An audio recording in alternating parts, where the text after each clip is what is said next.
What's going on here in my kitchen, and I decided to do this short video about what do I actually eat on this ketogenic diet. Most people think that it's very difficult to stay keto because there is a lot of restrictions on the diet, but in my opinion that positive restriction actually gives you a lot of more freedom. You don't have to think about so many of the variety of things you could potentially consume because the choice is quite limited, and you can gain all of the essential nutrients and vitamins and minerals. First off, let's start off with probably the most important macronutrient for the ketogenic diet, which are carbohydrates. Okay, you have to keep your carbs low for your body to enter ketosis. Some people need less, some people more, but in general, the lower your carbohydrate intake, the faster you'll get into ketosis. And of course, you can't do it by eating some potatoes, rice, candies, fruit, bread, all those sugary drinks or other sweets, because you're gonna get kicked out of ketosis. You're gonna still maintain this sugar burning engine. Potatoes. Instead, what you can eat are some healthy fibrous vegetables. Most primarily stuff like cabbage, kale, spinach.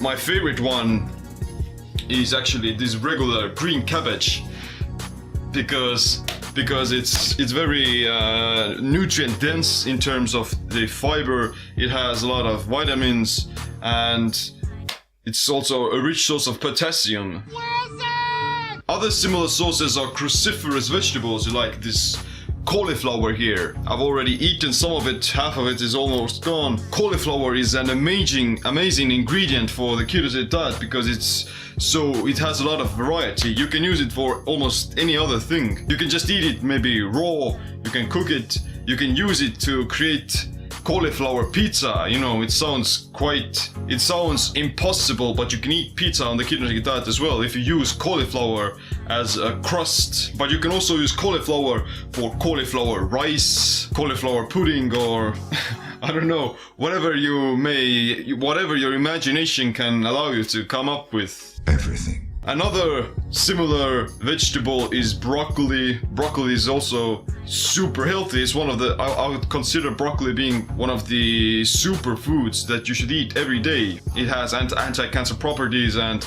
it tastes amazing as well. That's broccoli. And you can see someone has been eating it as well. Guess who it is? Wilson! What else? In addition to vegetables, maybe cucumbers if you'd like.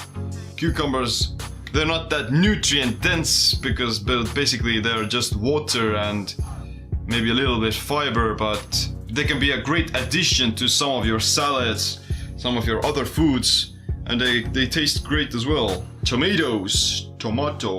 But the thing with tomatoes and similar vegetables is that they have a lot of lectins. Lectins are these protective proteins inside the plants that are supposed to protect the plants from being eaten. The problem is that if you consume too many lectins, then you may get some gastrointestinal stress and you may suffer some brain fog because of that as well. So I do eat some tomatoes and such, but I don't want to overconsume them either because it's gonna make me feel maybe bloated. It's gonna hinder my thinking. Let's talk about protein now. Protein is an essential macronutrient that you need for survival. You don't need carbs, but you do need protein and you need fat.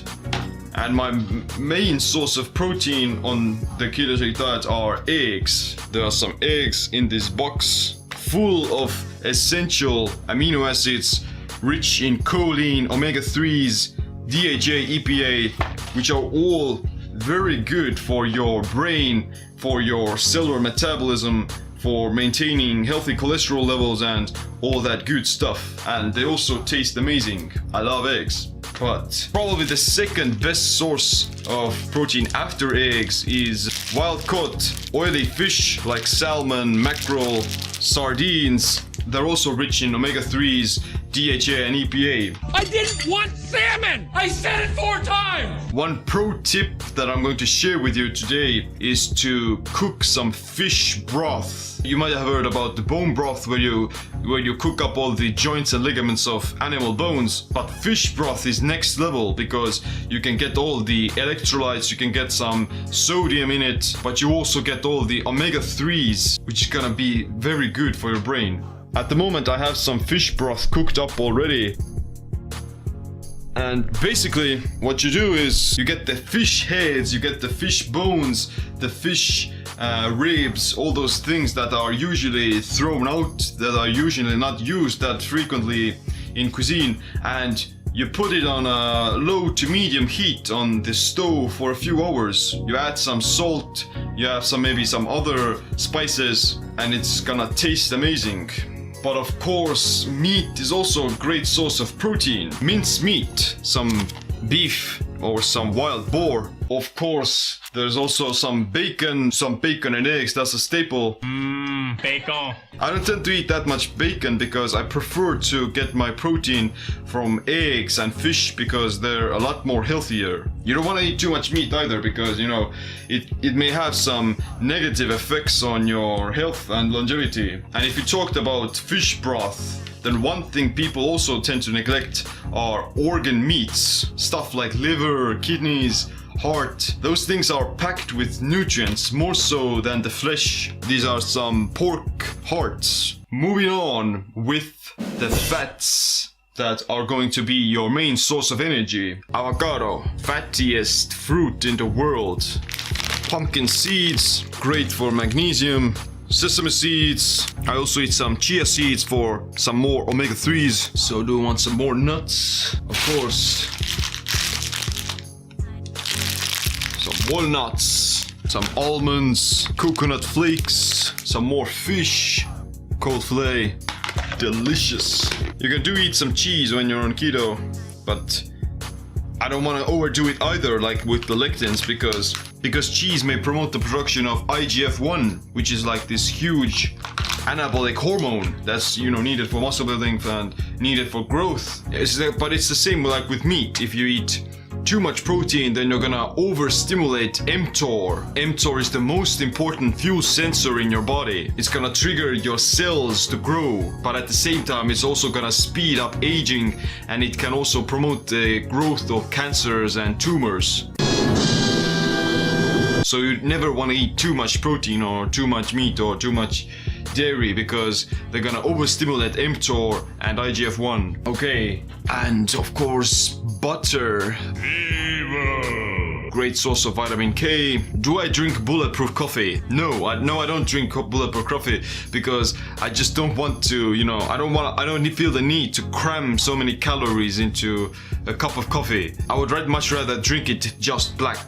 Is there anything wrong about drinking bulletproof coffee? Well, that depends on why you're doing it and, you know, to what extent you're doing it as well. If you're using bulletproof coffee just to, you know, stave off some hunger while you're doing intermittent fasting, then it's mostly okay as long as you still eat fewer calories. But if you're doing it because you think it's gonna make you burn some more fat or, you know, give your brain some this superpower energy, then you're wrong. Of course it's gonna give you some energy, but it's not some superpower hack. Sour cream, which is great.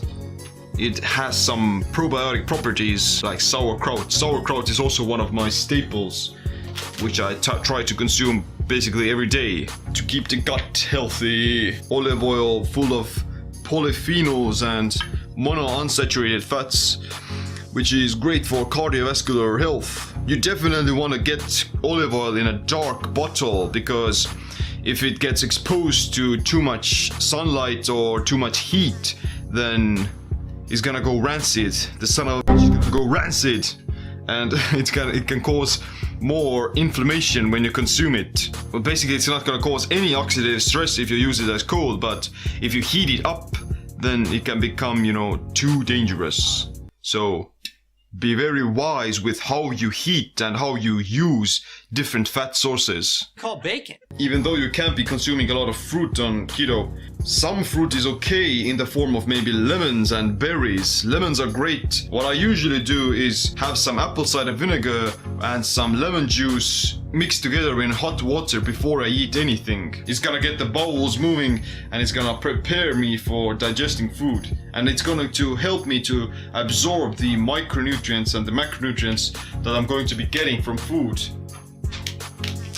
One key ingredient that I think you should definitely add to your ketogenic diet is pink Himalayan sea salt. It's great for balancing your electrolytes, getting some more magnesium and other micronutrients. Sometimes I also use some coconut oil, but at the moment I'm running low. And consuming some berries is amazing for getting some more micronutrients. You can see I have frozen all kinds of berries: raspberries, blueberries, cherries, strawberries, blackberries, whatever. But it's very simple on the ketogenic diet. You don't have to think about a lot of things, you know, what could I potentially eat? And you can get all your essential nutrients from these foods, like this cabbage here. Wilson!